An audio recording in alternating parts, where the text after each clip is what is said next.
Jau mēs īslaikam neko vairāk nevaram izdarīt. Abi ir medium threat, labi pamēģināsim. Pastāsti, kādas ir tavas domas vismaz pagaidām par to Merija repertuāru? Bija tā, ka sākumā, es zinu, ka Kristi ielikt tajā čatā, kur tās dziesmas. Es viņu nenoklausījos, man īsti bija vienalga. Es redzēju, ka daudzi reaģēja ar kādiem tur baigiem gifiem tā tālāk. Man īstenībā nebija vienalga. Un tad es dzirdu, sākumā tas repertuārs man likās tāds tīri normāls, bet tad tā kā vairākas no tādām dziesmām likās kā kaut kādas tā kā country dziesmas, vairāk nekā roks. Jo tā ir kā roka mūzika un, nezinu, tur metāla mūzika žanrs, man tā tīri ok patīk. Bet dažas no viņām tāds diezgan lēnas, neaktīvas country dziesmas par kaut kādu mīlestību. Man nav nekas baigi pretī, bet es neteiktu, ka tas būtu baigi interesants. Tu jau, ka es dzirdēju, ka mums bija Zaļniekos tā nometne ar Meriju arī kaut kad tur pirms pāris gadiem. Bet šoreiz tas repertuārs liekas vēl sliktāks par to, kas mums toreiz bija, jo tur mēs kaut cik aktīvi dziedājām līdzi, bet šeit ir vienkārši ļoti daudz jāgaida visu laiku.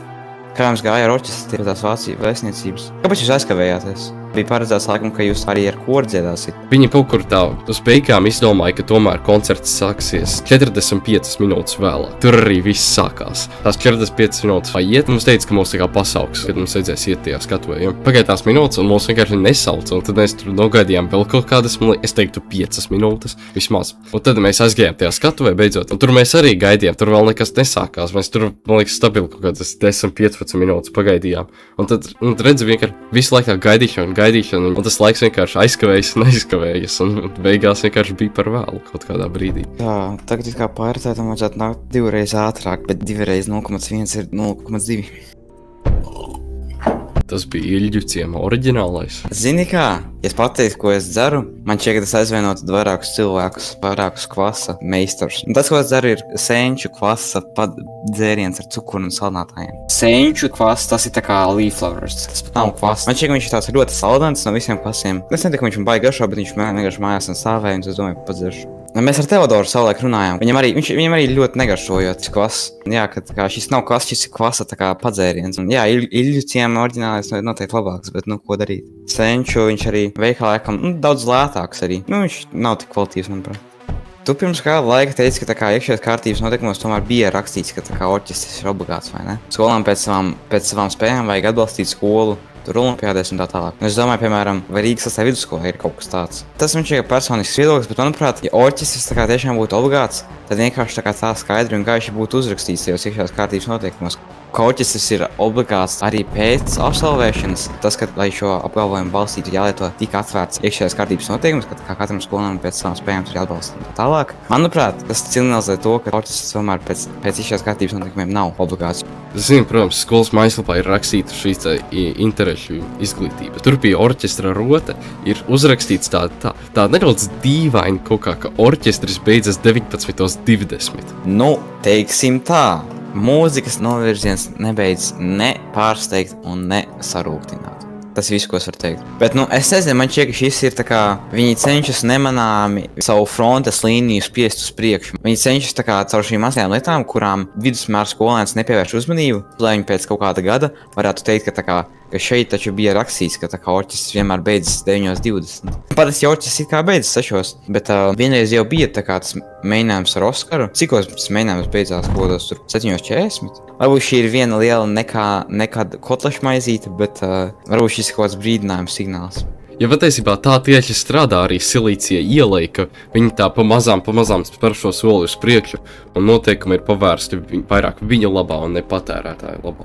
Jā, ar tā visu skolu sāk kļūt līdzīga Silīcija ielai. Nē, paklausies reāli. Ja skola kļūst par distopisku, skolas direktoru aizliedz jautrību, mūzikas novirzienā pagarinās darba laiki, viņi tik iekšā atkal. Jopcik bumbiņi. No kurienes? Jopcik bumbiņi. Bija kaut kādi tarēti, kas var nodzēst uguni. Tie ūdens kaut kādi tiek šai ūdeni. Kā viņi tiek cauri? Es tagad skatos. Bet tagad viss bija pilnīgi kārtībā. Viņi atkal nāk. Atkal pilnīgi viss ir kārtībā. Kas notiek? Bija teikts, ka koris brauks tālāk par Lietuvu. Tas bija tā kā viss, kas zinās. Bet pēc tam es padzirdēju no cilvēka, kurš padzirdēja no cilvēka, ka bija paredzēts, ka koris brauktu uz Spāniju, bet par cik uz Spāniju varētu aizbraukt tikai 40 cilvēki, šī ideja tika atcelta. Stāsts tur nebeidz. Pēc tam es uzjautāju par to. Viņa tā kā prasīja man, ko tas maina un no kā es esmu to padzirdējis. Un viņa konkrēti atbildi man neteica, bet viņa neteica nē. Un sākumā es domāju, ka tā bija patiesība, par cik viņa neteica nē, jo, ja tā nebūtu patiesība, viņa vienkārši pateiktu nē. Pēc tam es aizgāju pie Kristas, un Krista apstiprināja šīs baumas. Un tad es uzzināju, ka koris martā braukšot uz Gdaņsku, uz Polijas ziemeļiem pie jūras. Es saprotu, kāpēc varbūt viņi to slēptu, bet tas ir kaut kas, ko, manuprāt, katrs mūsu kora dalībnieks būtu pelnījis zināt. Vismaz katrs, kurš piedalījās dziesmās ar jauto koru, jo galu galā tas ir tā kā bija mūsu nopelns. Jā, es noteikti būtu par to, ka ir daudz vairāk atvērtības, nevis, ka mums te vajag taisīt kaut kādus īpašas aplādes, kur mēs stāstam visus šos stāstus. Mēs ar dažiem cilvēkiem smējāmies, ka vajadzētu taisīt atlasi, ja tur 20 puiši, 20 meitenes brauc ar koru uz Spāniju, ja, un ka tie, kas labākie dzied, tie brauktu. Jā, es saprotu, domāju, ka katram, kurš pielies tajā skatē, vajadzētu arī braukt ar to koru, jo galu galā tas bija viņu nopelns. Protams, tās meitenes, kurš šogad pievienojās, man šķiet, ka viņas varētu mierīgi izlaist. Es pat nejokoju, man šķiet, ka tā kā tas ir pilnībā saprotam. Jā. Bija otrdienas orķestra mēģinājums, ja. Mēs spēlējām to kurtu teci, un kamēr mēs spēlējām to kurtu teci, es tā kā saņēmu pašu absolūtāko tā kā apgaismojumu, kas biju tajā Jazz Big Man mēģinājumā. Un svarīgi bija tas, ka es arī biju tajā orķestra mēģinājumā. Un tas, ko es sapratu, ir, ka mūsu orķestris ir diezgan atpalicis. Man šķiet, ka mūsu orķestra vadība ir diezgan atpalikusi. Mums pēdējo 3 vai 2 gadu laikā kvalitāte ir gājusi uz leju. Mums projekti ārpus dziesmām ir bijuši diezgan maz. Mēs tur esam 5. skatēs. It īpaši, es, piemēram, salīdzinu mūsu orķestri ar, piemēram, to Jazz Big Band. Es vienkārši vēl labāk saprotu to, cik liela tā atšķirība un cik tā kā tiešām nekonkurentspējīgs vai vienkārši vājš ir mūsu orķestris, ja.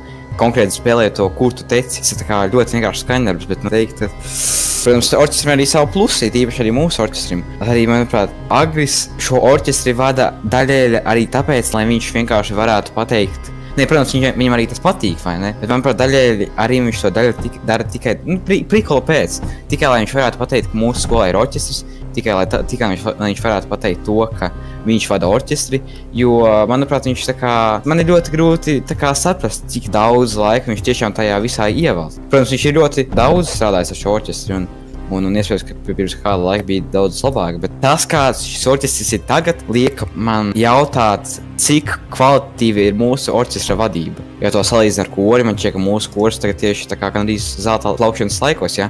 Mums ir kaut kāda projekta ar Meriju, koris tā kā visu laiku cirkulē un strādā, un tā kā principā viss kaut kas jauns, bet no orķestra īsti nekas tāds nenotiek, par spīti tam, ka orķestrī lielākoties ir tie paši cilvēki, kas korī. Šis ir arī tomēr tāds jauniešu pūtēju orķestris, ja to visu saorganizē, tas ir bezgalīgi sarežģītāk nekā Big Bands. Var spēlēt tādu daudz pieaugušie, tādu tiešām profesionāli. Nu jā, taisnība. Bet arī, piemēram, Auseklim bija 50 gadu jubilejas lielais koncerts, viņi bija uz televīziju, mums nekas tāds īsti, nenotiek, lai gan man šķiet, mēs esam diezgan līdzīgi. Man liekas, Auseklītis, viņu skolā ir daudz lielāks šis finansējums, ja viņi var vairāk darīt tur kaut ko viņi grib. Tur tomēr bija, ja viņiem ir ļoti skaisti izremontēta šīs te vecā korpusa klases, bet mums savukārt akreditācijā vēl ir rakstīts, ka tās vecā korpusa klases tiešām tā ļoti, ļoti vajag izremontēt. Jo arī nav jau tā, ka tie jaunieši grib nākt tie orķestri. Tu taču redzi, kas notika ar 11. un 10. klasi. Ja bērni negrib strādāt ar skolotāju, tad vai skolotājiem ir jāgrib strādāt ar bērniem? Man šķiet, ka mūsu orķestra vadība ir spējīgāka sarīko kaut ko vairāk. Man šķiet arī tas pats ar to Vācijas vēstniecību. Man šķiet parāda to, ka mūsu orķestris ir uz kaut ko spējīgs, bet tas viss ir vadības rokās, ja, kas notiek un kas nenotiek. Man arī interesē tas tā kā, cik daudz organizē Oskars un cik daudz Agris. Salīdzinot ar tādu Jazz Big Band, tas arī daudz citāk, tāpēc, ka tur arī tādi, manuprāt, daudz profesionāli tie mūziķi. Mums tur laikam novembra sākumā būs tur koncerts Vircavā. Mūsu orķestrim, man šķiet, ka mūsu orķestrim vispēc tagad nekad nebūtu koncerts, kur būs tikai vienkārši mūsu orķestris. Bet te ir Titāns, paga netērējam Titānu. Jā, te ir, vispār pie manis ir. Tad tu redzi, kur tev bija tas Titāns? Man liekas, ka viņš te bija, bet tie bija vienkārši kaut kādi punkti. Nav Titāns. Vai ko? Tev klases audzinātāji kaut ko stāstīja, ka tagad, ja tu gribēsi rīkot ekskursijas vai klases vakars, tev vajag visus dokumentus jau sarīkot mēnesi iepriekš. Padomā, tev mēnesi iepriekš jau pilnīgi visam jābūt saplānot, un tas ir diezgan traki. Distopija. Viņa, man liekas, teica, ka tas ir tā, lai vairāk cilvēki mācītos, lai cilvēki negribētu taisīt tās ekskursijas vispār. Tas, ka tas tieši iedrošinātu cilvēkus nedoties ekskursijās, tas ir tā kā ļoti pārsteidz. Jautrības policija. Tu zini, Raiņa, Jāzeps un viņa brāļi. Mums literatūrā bija jārakstā argumentēta esē, kur mēs iesaistām to, ko mēs esam izlasījuši no šīs grāmatas. Un es domāju, varbūt tu trupā ir tādi forši tādi video, kas kaut ko pastāst, vai varbūt cilvēki izsaka paši savu viedokli, tas varētu paplašināt savu redzēšanu saini. Un es atradu tiešām, kāds cilvēks taisīja šādas obligātās literatūras kopsavilkos, bet tādā tiešām ļoti humoristiskā veidā. To sēriju sauc par Sviesta kino. Diezgan smieklīgi man patīk. Ai, man diena. Ko? Tur ir pretinieki tareti, viņi man reāli uzbrūk. Nu, ko laiks spēlēt Counter-Strike? Mēs arī dabūjām 10 abonementus, mums sazāk kaut kā nosināt. Ideāls brīdis, kad atvērt kaut kādu šito te lootboxu. Mums beigās tā ideja par to Mr. Beast lootboxu, kaut kas tam līdzīgs tur bija. Greg tā kā lootbagi, jā. Jā, vēl lootbagi. Cik žēl. Spēļu atmešana ir izplatījusies kā tāda sērga patiesībā. Kāpēc tu to uzskati par sērgu? Tāpēc vienkārši tik daudz cilvēku pēkšņi sākuši atmest. Es domāju, ka cilvēkam, protams, vajadzētu būt brīvībai, ko viņš var darīt tā, bet es domāju, ka ja tie cilvēki, kur atmet šīs spēles, ja viņi to visu laiku vienkārši izmanto plašsaziņas līdzekļos, tad es uzskatu, ka tas ir vienkārši vēl sliktāk izmantots laiks. Es tā noteikti teiktu, ka plašsaziņas līdzekļi ir sliktāki par spēlēm veselības ziņā. Ko es tikko iesāku viņus. 5 teroristi pret counter-teroristiem. Bija vairāk stundas pirms tam Opādi! Tiem musēja. Es nesaprotu, tiem pretiniekiem vispār ir bāze kaut kā. Jo man liekas, ka viņiem nav bāze un mums vienkārši bezjēga. Viss, mēs uzvarējām. Tad jau var doties uz tusu.